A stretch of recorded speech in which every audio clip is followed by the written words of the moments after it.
Bienvenue sur cette chaîne YouTube consacrée au procès contre Michael Jackson ayant eu lieu en 2005.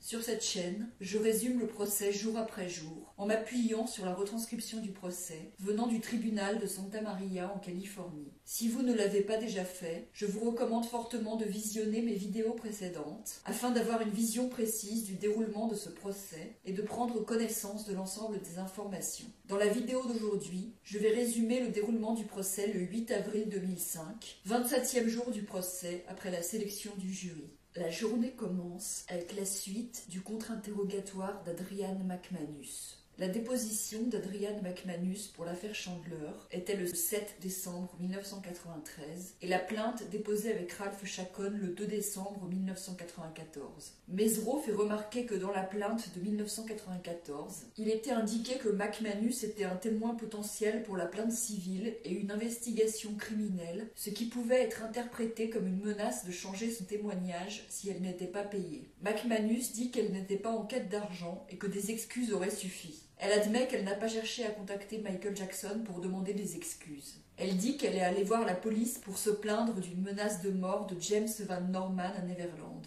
Mesereau l'accuse d'avoir été voir les tabloïds, un avocat et les shérifs pour faire pression afin d'obtenir des millions de dollars, ce que McManus nie. Mesereau dit que McManus avait dit à Leslie Gomez, manager à McFrugal, qu'elle n'avait jamais vu Michael Jackson se conduire de manière inappropriée avec des enfants et que la plainte de Jordan Chandler était un tas de conneries. McManus dit qu'elle ne lui a jamais parlé de Michael Jackson.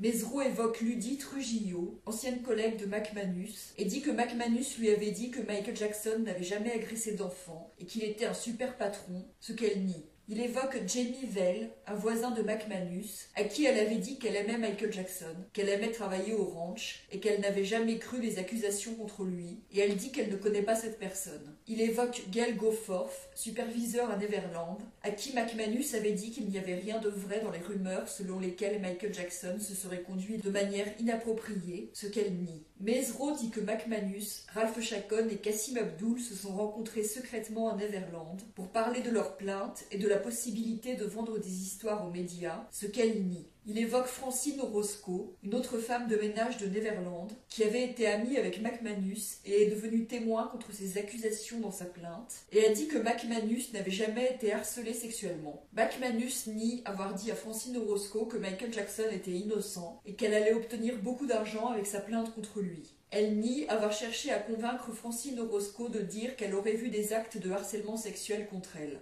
McManus nie avoir montré à Francine Orozco une pièce chez elle pleine de montres, posters, horloges, lunettes de soleil, t-shirts et autres objets pris à Neverland. Elle nie lui avoir montré ses paniers de linge avec des vêtements pris à Michael Jackson.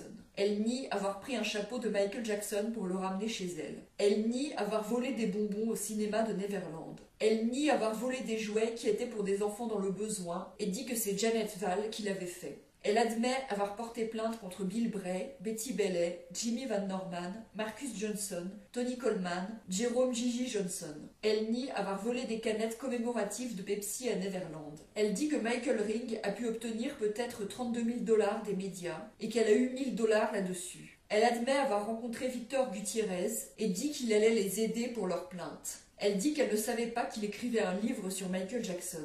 Elle admet ne pas avoir fait d'accusation contre Michael Jackson lors de sa première rencontre avec les shérifs. Mesereau fait remarquer qu'elle attendait sa plainte pour le faire.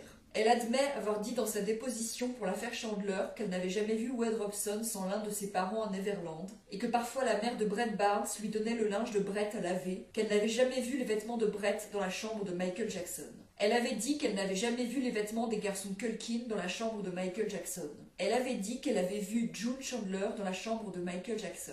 Elle avait dit qu'elle avait vu Michael Jackson faire des batailles d'eau à Neverland. Elle avait dit qu'elle n'avait jamais vu Michael Jackson tenir la main de quelqu'un à Neverland. Elle dit qu'elle a cessé de travailler à Neverland le 31 juillet 1994. Elle admet être passée dans l'émission Inside Edition et admet avoir cherché à vendre des informations sur la relation de Michael Jackson avec Lisa Marie Presley aux médias. Mesereau montre le contrat qu'elle avait signé avec le magazine Star pour donner des informations sur la relation de Michael Jackson avec Lisa Marie Presley. Contrat signé aussi par Ralph Chacon. Elle admet avoir signé un accord avec Splash News et Picture Agency. Mesereau fait remarquer qu'elle a été citée dans un article de Star intitulé « 5 de ses employés les plus proches disent tout ».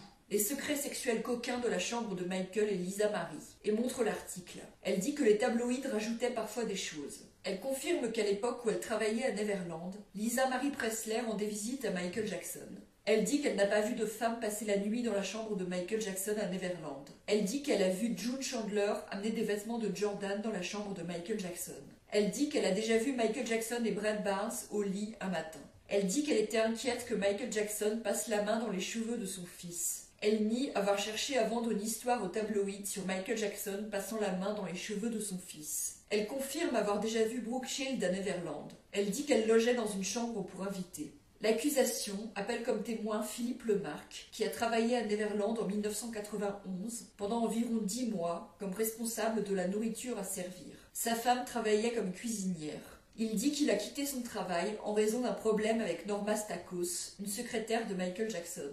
Il dit que Norma Stakos voulait que sa femme signe un affidavit disant que Bianca avait regardé les porte-monnaies d'autres femmes de ménage et sa femme a refusé parce qu'elle ne l'avait pas vue. Il dit que Michael Jackson passait beaucoup de temps avec des garçons de 10-11 ans. Il dit qu'il lui est déjà arrivé de devoir aller acheter des jouets pour des enfants venant à Neverland. Il dit que Michael Jackson restait parfois éveillé toute la nuit avec les enfants, qu'il dormait souvent dans sa chambre, mais lui, Philippe Lemarque, n'allait pas dans sa chambre. Il dit qu'une nuit, à 3 heures du matin environ, il serait venu dans l'arcade pour apporter de la nourriture, des French fries, et aurait vu Michael Jackson jouant à un jeu vidéo avec Macaulay Culkin, avec la main gauche de Michael Jackson dans le pantalon de Macaulay Culkin. Il dit qu'il était choqué et avait failli faire tomber les French fries. Il dit qu'il aurait fait du bruit pour avertir de sa présence, aurait laissé les French fries à Michael Jackson et serait parti. Il dit qu'il n'a rien dit à la police car on ne l'aurait pas cru. Il dit qu'il n'a pas vendu l'histoire au tabloïd car c'était contre ses principes. Il dit que quelqu'un a vendu l'enregistrement de sa conversation avec son avocat, Arnold Kessler, à un tabloïd et a gagné de l'argent avec. Finalement, il a été interviewé par la police. Mesereau lui fait remarquer qu'il a signé une déclaration en septembre 1993 sur ce qu'il aurait vu, dans laquelle il disait qu'il ne pouvait pas vraiment distinguer ce que Michael Jackson faisait avec sa main, mais que c'était plus que caresser. Il admet avoir porté plainte contre la société de Michael Jackson parce qu'il lui devait de l'argent pour des heures supplémentaires qui n'avaient pas été versées par Norma Stakos, et finalement il a obtenu de l'argent. Il admet avoir rencontré Paul Barresi, un vieil ami de sa femme Stella, qui a vendu l'histoire à un tabloïd. Philippe Lemarque dit que Paul Barresi avait enregistré leur conversation privée avec l'avocat sans prévenir. Il admet qu'il était tenté d'obtenir de l'argent des tabloïds. Il dit que Paul Barresi lui avait dit qu'il pouvait obtenir 100 000 $ pour eux. Philippe Lemarque admet qu'il a demandé 500 000 $.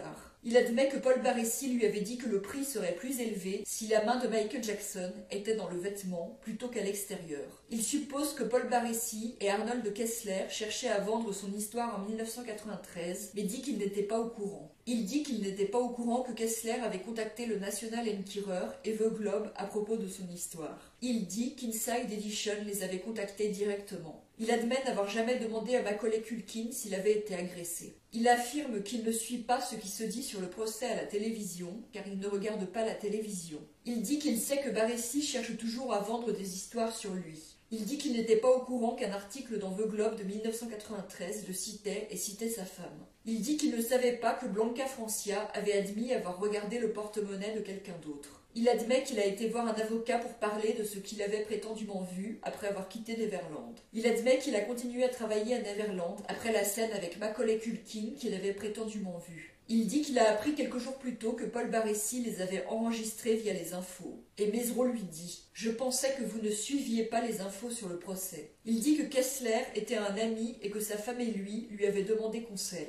Mesereau fait remarquer que Philippe Lemarque avait ajouté un PS à sa déclaration de 1993 pour ajouter des détails. Il lui demande si c'était pour vendre son histoire et Philippe Lemarque dit que non. Il dit qu'il avait ajouté des détails à la demande de la police quand le procureur lui demande si c'était le cas. Il admet que la déclaration a été écrite probablement après sa rencontre avec Paul Barresi. Il dit qu'il ne sait plus pourquoi un PS a été ajouté à la déclaration.